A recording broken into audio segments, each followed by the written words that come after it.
A brief teaching on the preliminaries of the Great Perfection. People often ask me to transmit and confer the tantric empowerments of the Great Perfection. Within the classification of the Nyingma school, the Dzogchen teachings are the pinnacle of the 9 vehicles, which enable ordinary people to attain supreme Buddhahood in a single lifetime. One's confidence in Dzogchen is the result of their immeasurable virtue and merit accumulated in past lives. Padmasambhava, Mipam Rinpoche, and many other great lineage masters prophesied that the Dzogchen teachings would be widespread in the degenerate age. Traditionally, the Dzogchen teachings were conferred secretively to a small group of people in a closed event. When I was a teenager, I started the preliminary and main practices of Dzogchen under the guidance of Khenpo Tsewang Jigme in Durga. When Khenpo transmitted Padmasambhava's meditation on the 6 intermediate states, only around 30 students were allowed to join. Each day, we practiced in accordance with what was taught that day.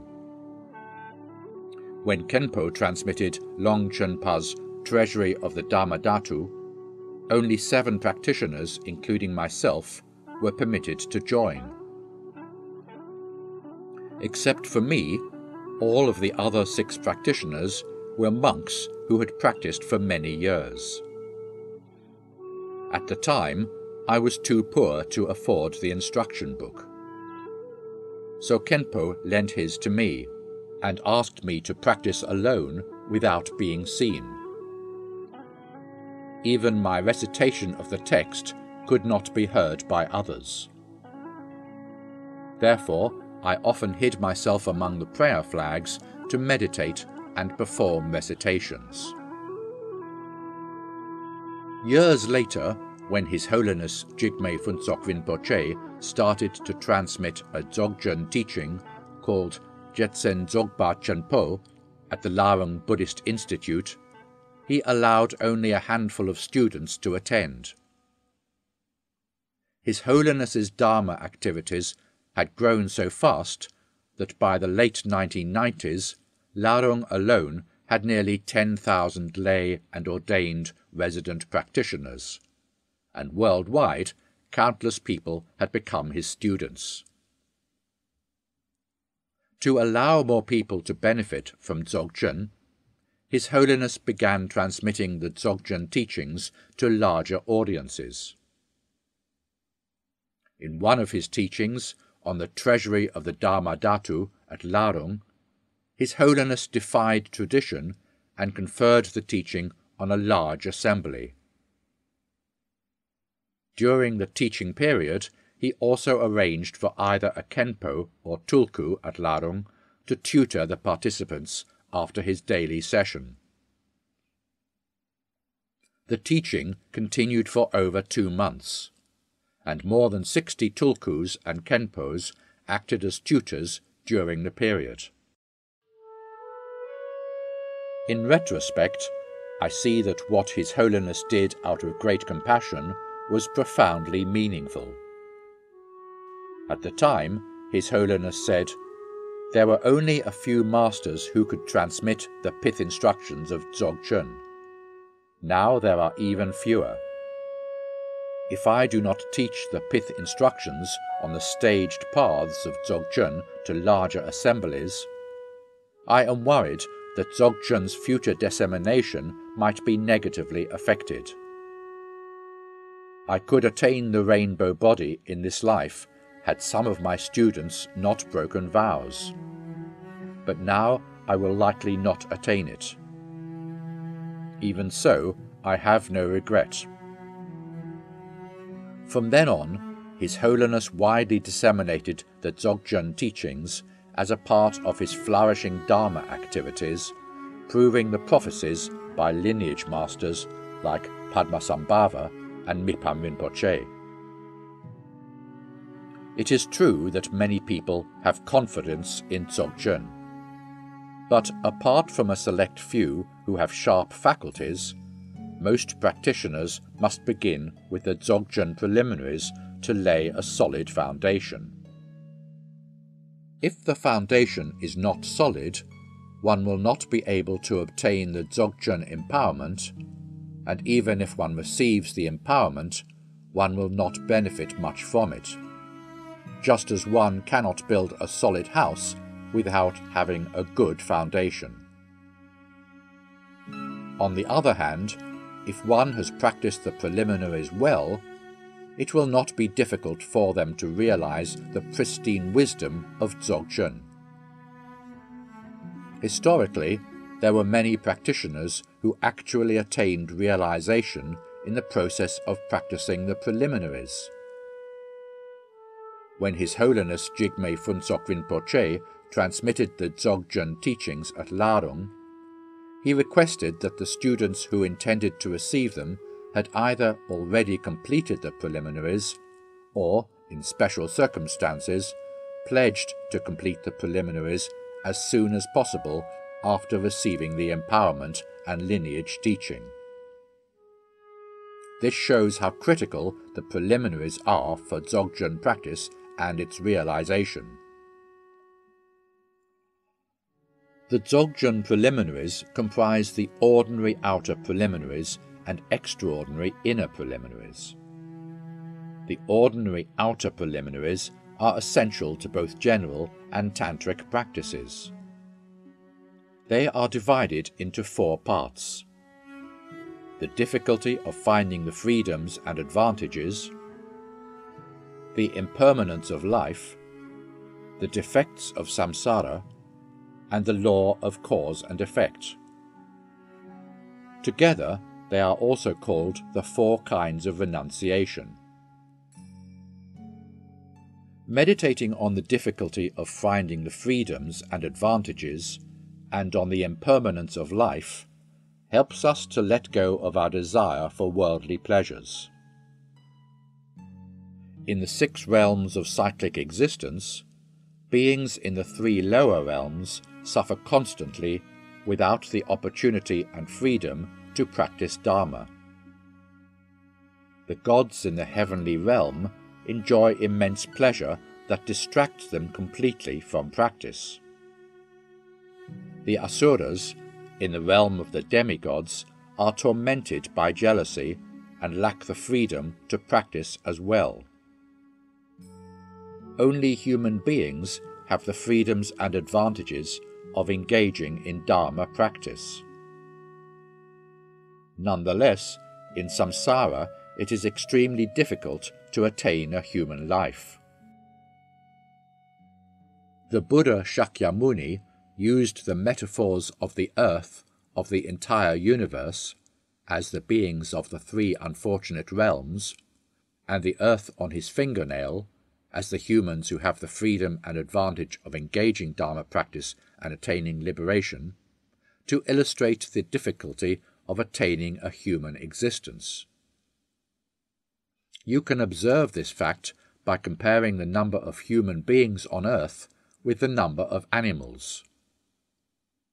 You will find, for example, many more insects in a clod of soil in a summertime than people in the entire world. There are also even more beings in the hell realms and the realms of hungry ghosts than humans. And among humans, how many people have the freedoms and advantages of practicing Buddhism? Though many Buddhist teachers are spreading the teachings throughout the world, out of the world's 7 billion people, there are only several million who are Buddhists. And among the several million people, those who actually practice the Dharma for self-liberation and for benefiting others are even fewer.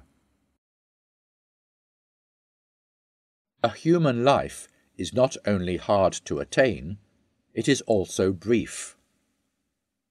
Right from our birth, we get closer to death without any choice in the matter.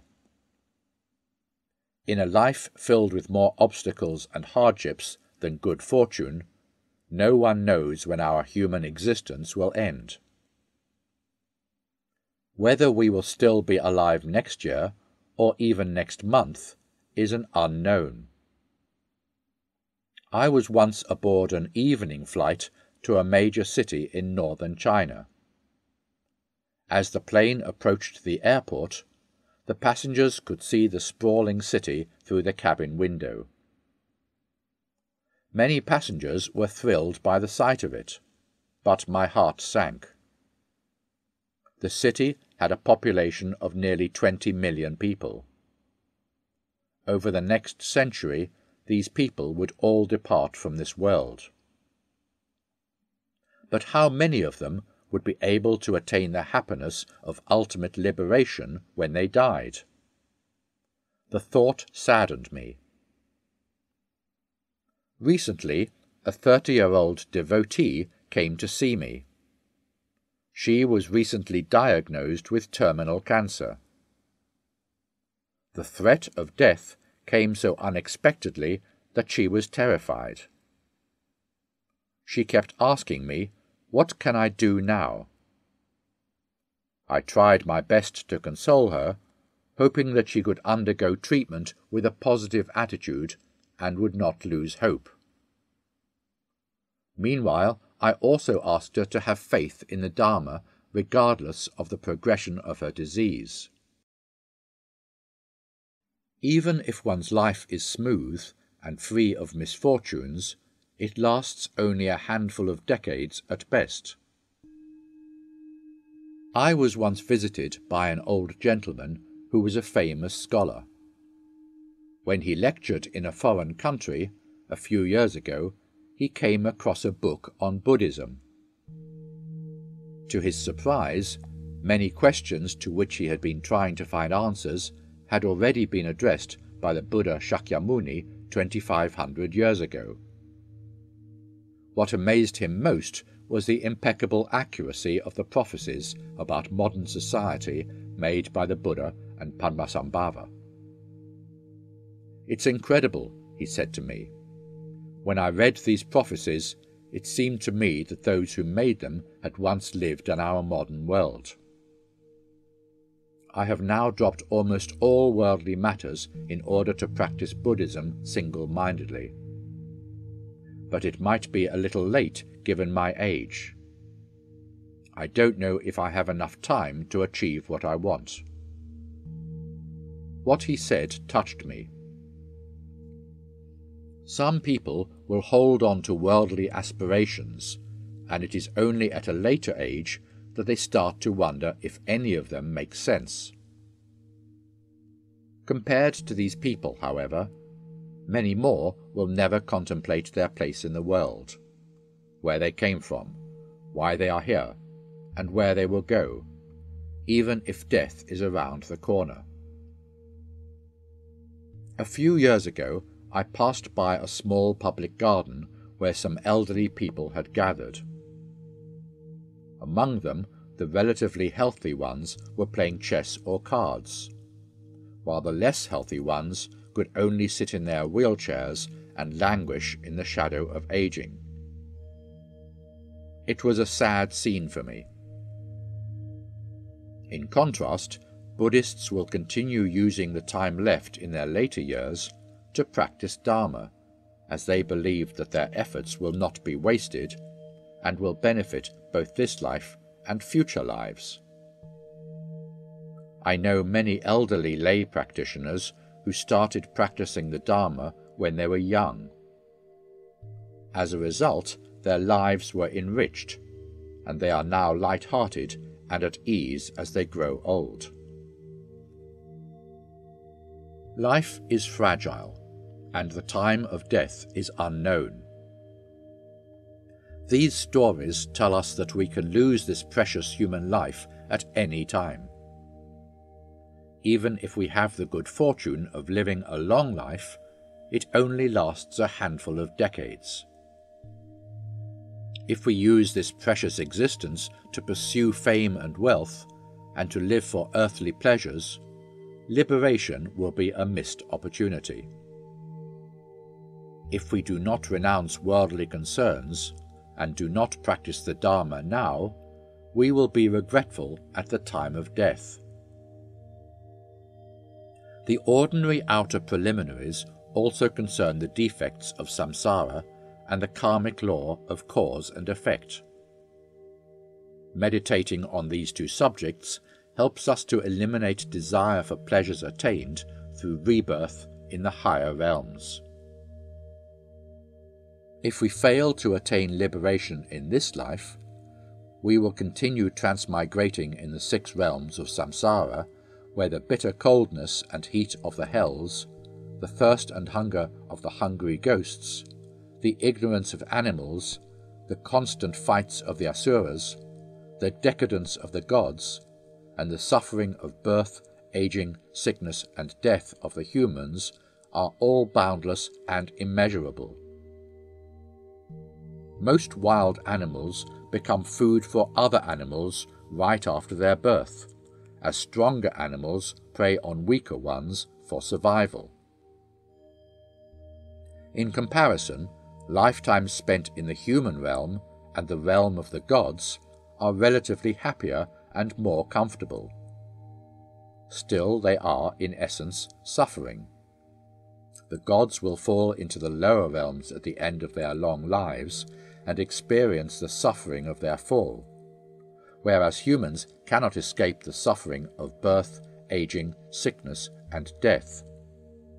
There is no single place in the 6 realms that can bring us lasting happiness, for suffering is the nature of samsara.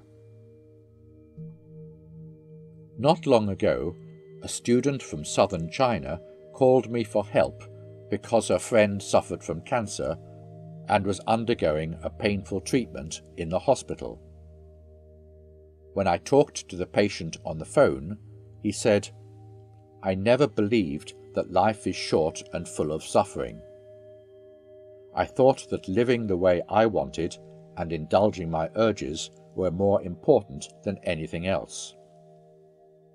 I've done many bad things for money and status. But now money and status can no longer help me, and I am experiencing the painful effects of my actions alone. I started to believe in the karmic law of cause and effect and deeply regret what I did." Lying in bed, he also expressed his wish to become a Buddhist. I presided over the refuge ritual for him over the phone. Some people asked me why they cannot remember their past lives if transmigration in samsara and reincarnation do exist. Actually, it's absurd to negate something that we have no memory of. Although none of us can perhaps remember our experience in our mother's womb, we will not deny we were there prior to our birth. Likewise, the happiness and pain we experienced when we were 1 or 2 years old were all so vivid at that time, but who is able to recall those feelings now? Evidently, our lack of associated memories is not sufficient to draw the conclusion that certain things have not occurred.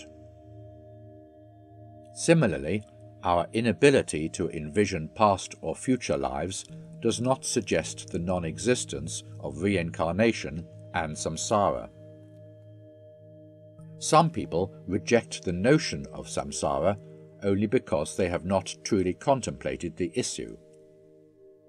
Through observation and contemplation, few people can definitely negate the Buddhist view of samsara and reincarnation. Speaking about reincarnation, I have a story to share with you. On the way to Serta from Ganza in eastern Tibet stands Mount Tunkok, a sacred mountain associated with Padmasambhava. According to a saying by Padmasambhava, it is auspicious to go on a pilgrimage to the mountain during the Tibetan year of the rooster. In 2005, it was the year of the wood rooster, and the mountain attracted a large number of devotees. Many of them saw sacred mantras that surfaced naturally on exposed rocks. There were also other auspicious signs, like rainbows appearing frequently in the sky. So one of the locals released a few dozen sheep into the wilderness. At that time, wild monkeys still inhabited the mountain. After seeing the released sheep, one of them surprisingly left his group and started to look after the sheep. At dawn, he herded them up the hill, and at dusk gathered them down. He was also territorial, protecting the sheep against any intruders. The unusual occurrence was witnessed by the pilgrims, many of whom believed that the monkey was the incarnation of a relative of the family that used to own the sheep. He did so out of a persistent attachment to his previous family and processions. Lerpo Dorje, a tulku from Larung, happened to be in a retreat nearby. He also saw the event, and later told me, "By herding sheep every day, the monkey left me with an impression that he once owned them." I believe that a phenomenon does not occur without its causes. Although we are unable to see the hidden forces, those who have clairvoyance will be able to decipher the interdependent elements behind a particular occurrence. From the Buddhist perspective, people who are yet to realize emptiness have to continue migrating in cyclic existence. If we are still attached to this life or future lives, we are unlikely to be freed from this transmigration.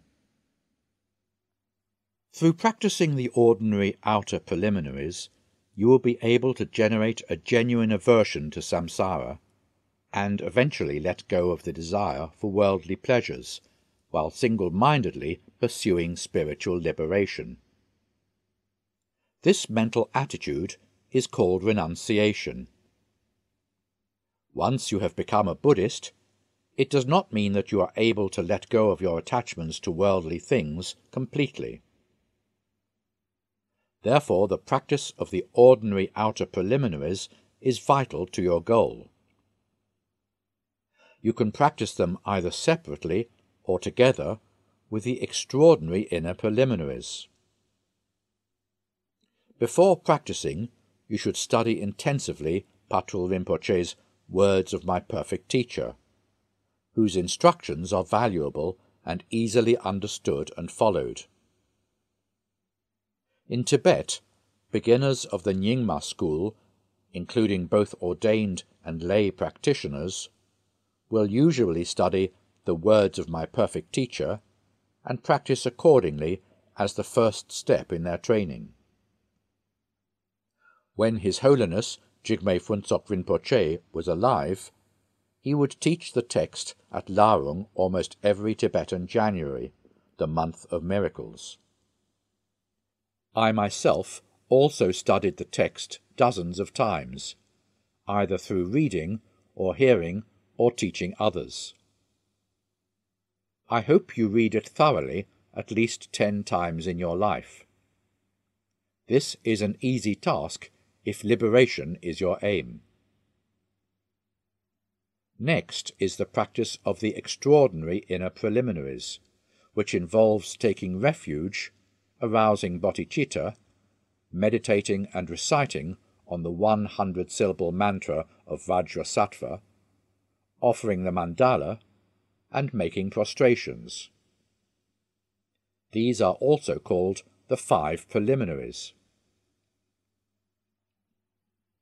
Taking refuge involves pledging to have faith in Buddhism and to learn about Buddha Dharma by following the 3 jewels. It is not just the gateway to all Dharma paths, but the foundation of all vows and precepts. Essentially, all Dharma paths and their ultimate fruitions begin with refuge. A lady once came to see me. She was rich and had high social status. She was also very sociable and appeared happy.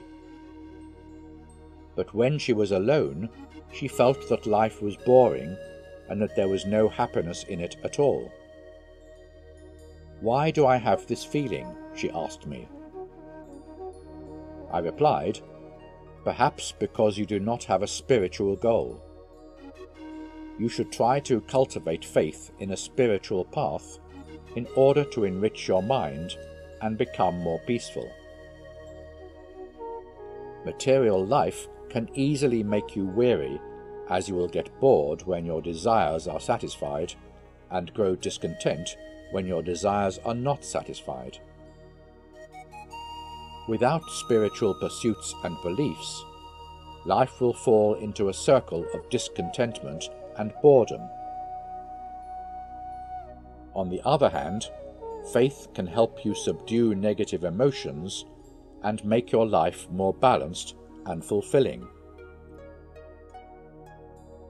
There are also people who have followed Buddhism for a long time. Some of them regularly participate in Dharma teachings held at monasteries and can talk about Buddhist concepts in great detail. But they have not taken refuge in Buddhism.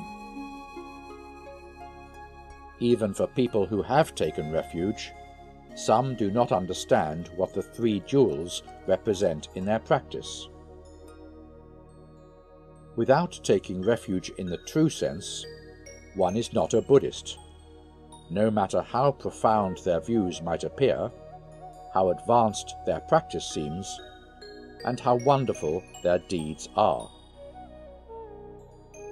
Before you proceed to the actual practice of taking refuge, you should first adjust your motivation. There are 3 levels of motivation for taking refuge. Some people take refuge for the sake of attaining the happiness of gods and men in this and future lives. This is the refuge of lesser beings. Some take refuge with the aim of attaining nirvana for themselves. This is the refuge of middling beings. Some take refuge for the sake of helping all sentient beings attain liberation and Buddhahood. This is the refuge of great beings. You should aspire for the last. Then you place in front of you a painting of a Buddha field that has been consecrated by your teacher as the object of refuge.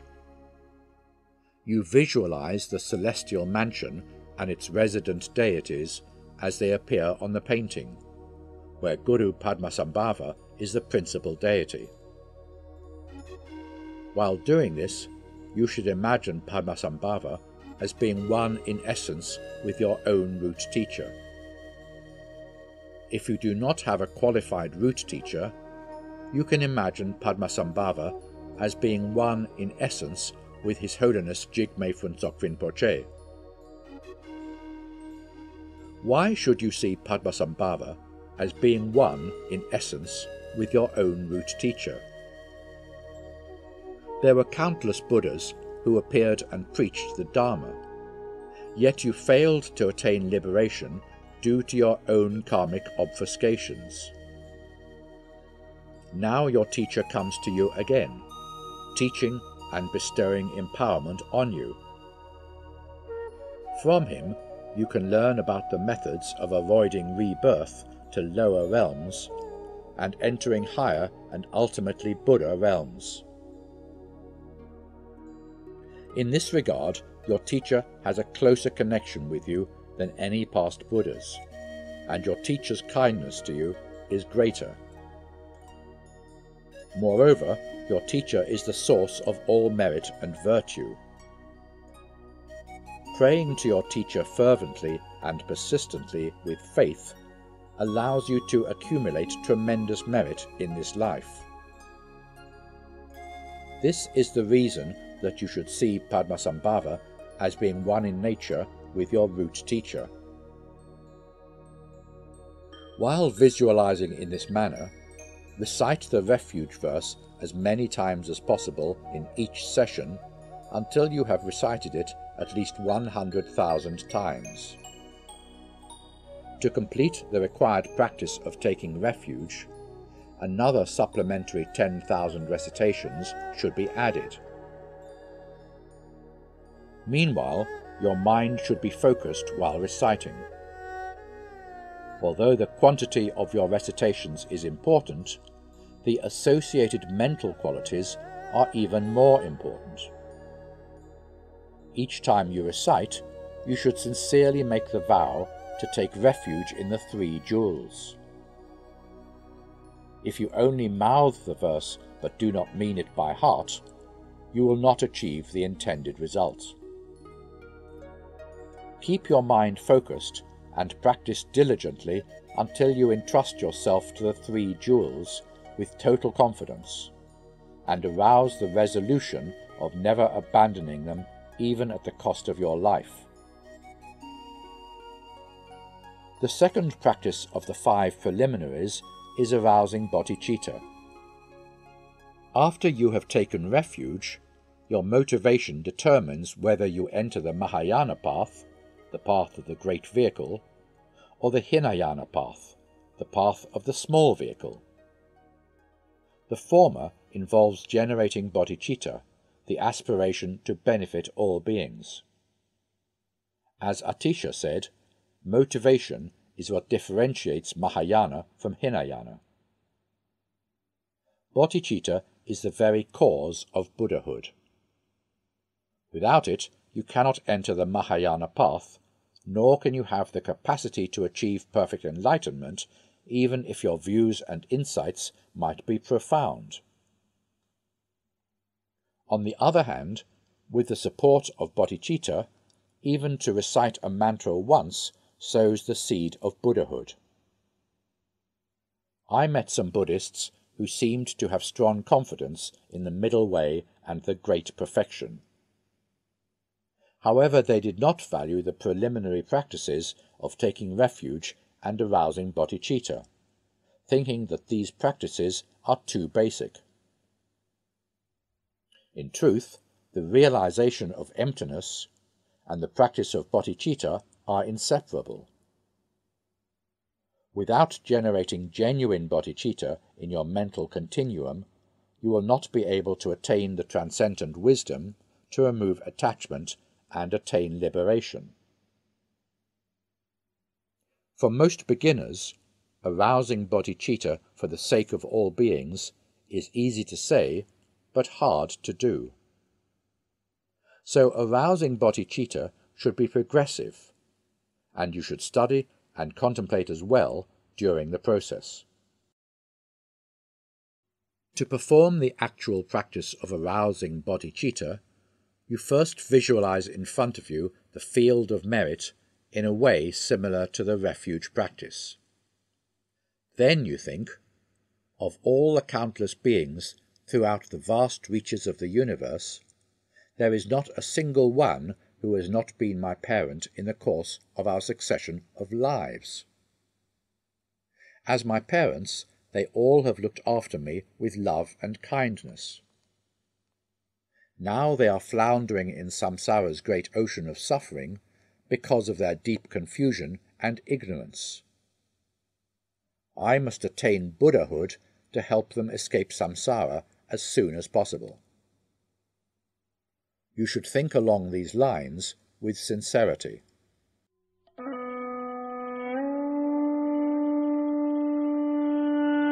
It is usually difficult for beginners to generate bodhicitta for all beings as a result of their attachment to relatives and friends. Therefore, you can start with your relatives and friends by trying to arouse bodhicitta for them. Then you can try to arouse bodhicitta for people who are not related to you. Then for the enemies who have harmed you. And finally, for all beings in the 6 realms, hoping that they all will attain the supreme fruition of Buddhahood. With this aspiration in mind, recite the verse arousing bodhicitta as many times as possible in each session until you have recited 110,000 in total. After you have completed the required number of recitations, you should continue training your mind using this practice until genuine bodhicitta arises in your mental continuum. If you recite the verse without mental focus, you will not be able to generate genuine bodhicitta. And without bodhicitta, your realization of the great perfection will be impossible. The third practice of the 5 preliminaries is meditating and reciting on the 100-syllable mantra of Vajrasattva 110,000 times. The main obstacles that prevent us from realizing the absolute nature of the universe are negative actions and habits caused by our deluded mind throughout countless lives. The beings we have killed in this life are already numerous, not to mention our negative actions in past lives. Even after millions of eons, a being's actions will not be lost. As Patrul Rinpoche said, one will repay any life taken from others with 500 of one's own lives. These are the Vajra words of the Buddha and the lineage masters.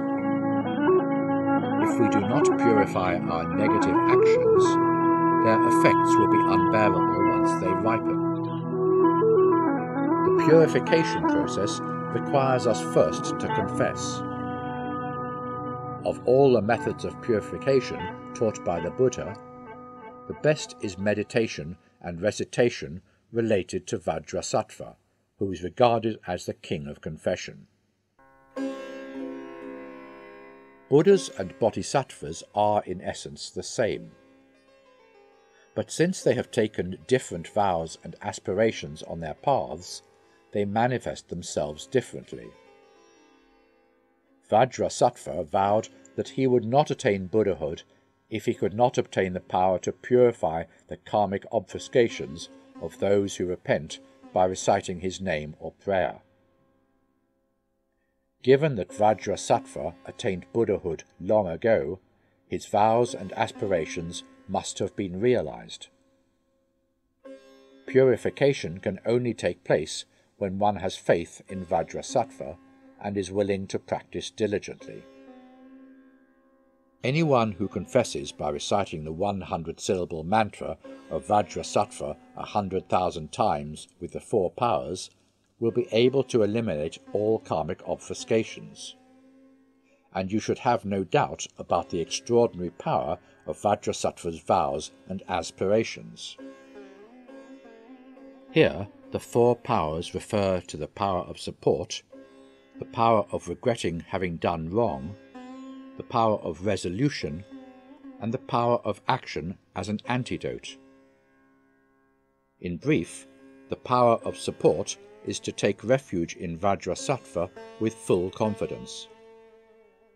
The power of regretting having done wrong comes from a feeling of remorse for all the negative actions one has done in the past. The power of resolution entails remembering the mistakes one has committed and resolving never to commit them again. Finally, the power of action as an antidote involves accomplishing as many positive actions as one can to counteract past negative actions. These 4 powers are extremely important to the confession practice. Without them, as mental support, your Vajrasattva practice may help remove some of your karmic obfuscations, but you will not be able to purify all of them gathered throughout countless eons. Moreover, the actual meditation and recitation on Vajrasattva, supported by the 4 powers, should also be accompanied by cultivating bodhicitta. If your practice is only for the sake of your own karmic purification and liberation, without taking into consideration all sentient beings, your negative karma is unlikely to be removed completely. Another relevant Vajrasattva practice is the wish-fulfilling jewel of Vajrasattva, a mind treasure revealed by His Holiness Jigme Phuntsok Rinpoche in 1997. The actual sadhana is easy to practice. In addition, His Holiness also allowed those who have not received the related transmission and empowerment to practice it, so this sadhana is particularly suitable for beginners. If you do not have time to practice the 5 preliminaries, you can first practice this Vajrasattva sadhana by meditating on and reciting the heart mantra of Vajrasattva at least 2 million times. This helps you to lay a good foundation for further progress. Many lay practitioners have pledged to me to recite the heart mantra of Vajrasattva 100 million times in their lifetime, so 2 million recitations should be easy for anyone dedicated to finding liberation. After you have completed the practice of the 5 preliminaries, you should consider reciting at least 21 or 108 times the 100-syllable mantra in your daily morning session. According to works like the Words of My Perfect Teacher, the daily repetition of the 100-syllable mantra 21 times while meditating on Vajrasattva will prevent the effects of one's negative actions from developing or increasing. To recite the 100-syllable mantra 108 times without interruption every day will purify all negative actions committed during the day. It can be said without exaggeration that meditation and recitation on Vajrasattva is the most important and lifelong Dharma practice. The 4th practice of the 5 preliminaries is the offering of the mandala, which should also be made 110,000 times. The ultimate goal of Buddhist practice is to attain supreme Buddhahood for the welfare of all beings. Its fulfillment relies on the 2 accumulations of merit and wisdom. The Buddha taught innumerable methods through which the 2 accumulations could be achieved. Among them is the simple yet supreme method of mandala offering. When you practice the offering of the mandala, the material you use will depend on your financial means. If you are well off, the mandala base that you use can be made of precious substances such as gold or silver, and the offering piles placed on the mandala base can consist of precious stones and pearls. Ordinarily, the mandala base is made of common metals and alloys, while the offering piles consist of grains such as barley, wheat, or rice. As for any other practices, your motivation plays a pivotal role. If you practice the offering of the mandala for the sake of your own rewards, you may temporarily gain some worldly benefits, but your practice will not become the cause of liberation and Buddhahood, since it deviates from the true sense of the Dharma.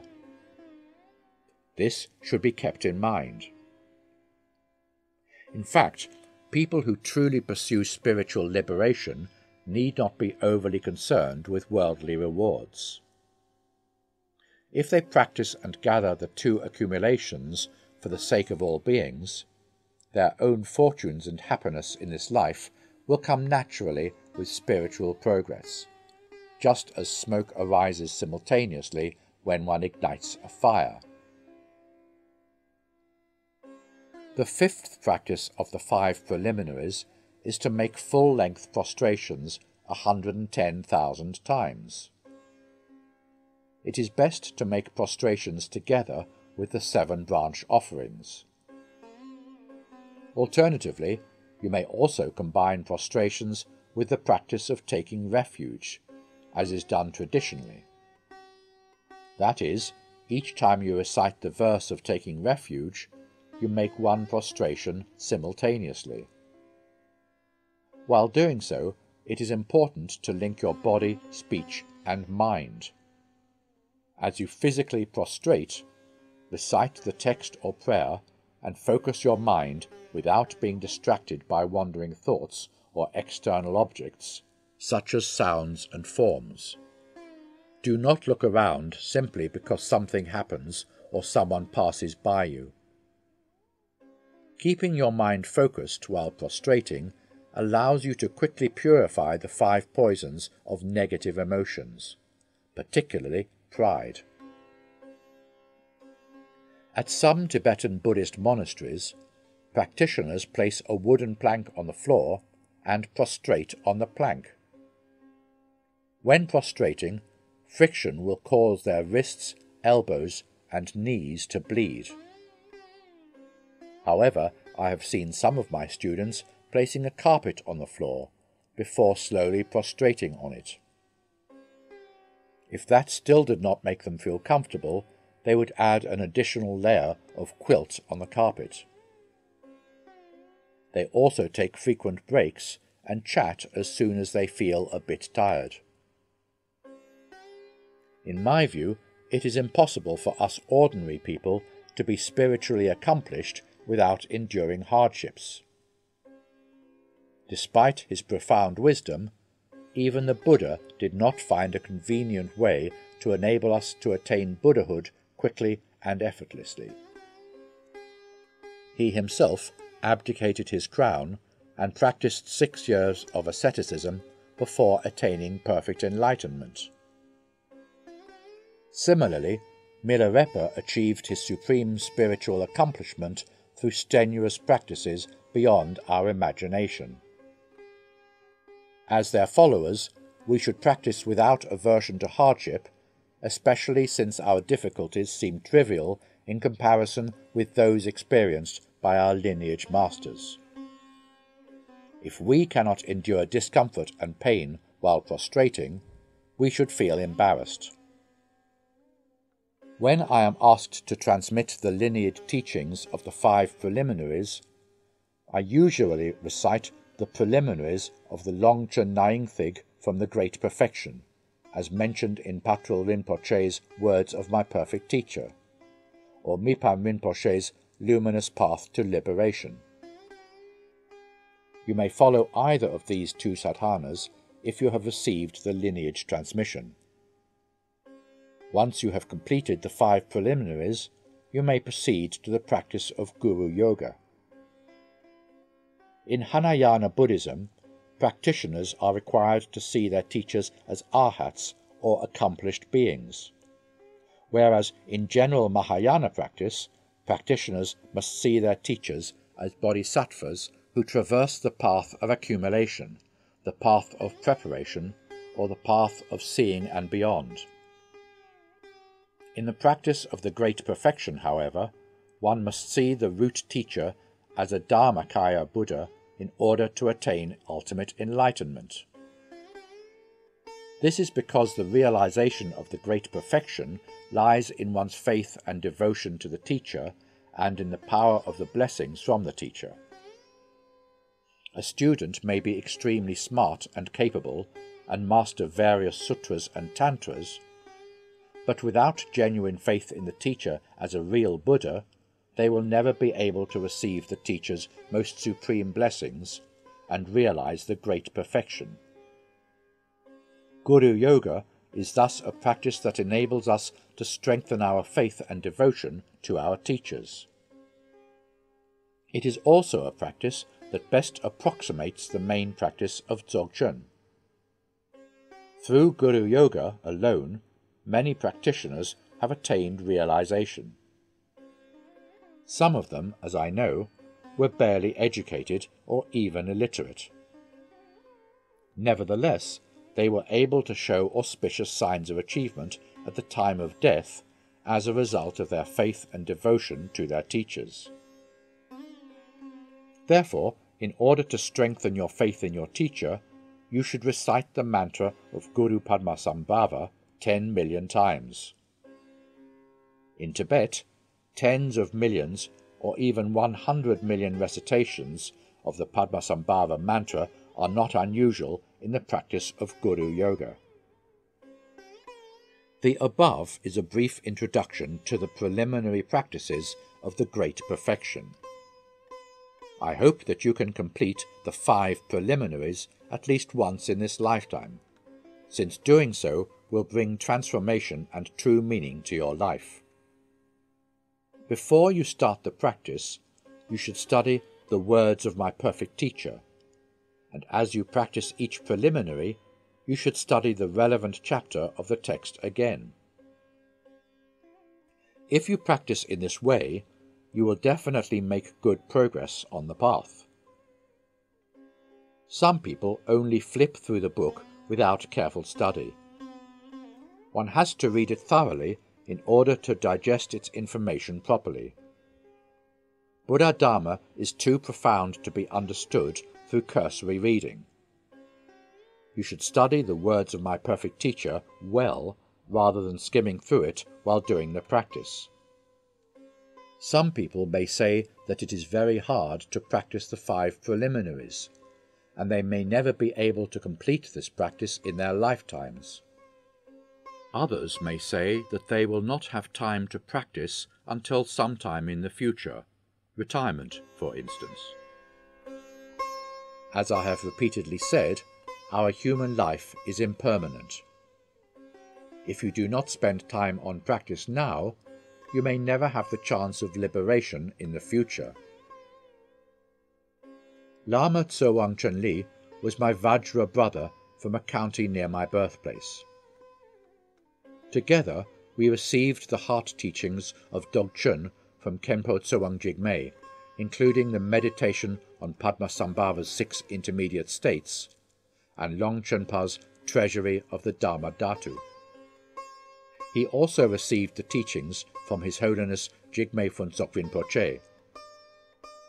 During his lifelong practice, he recited, to mention just a few, the heart mantra of Padmasambhava 100 million times, the confession of downfalls to 35 Buddhas 100,000 times, and the praises of 21 Taras 1.1 million times.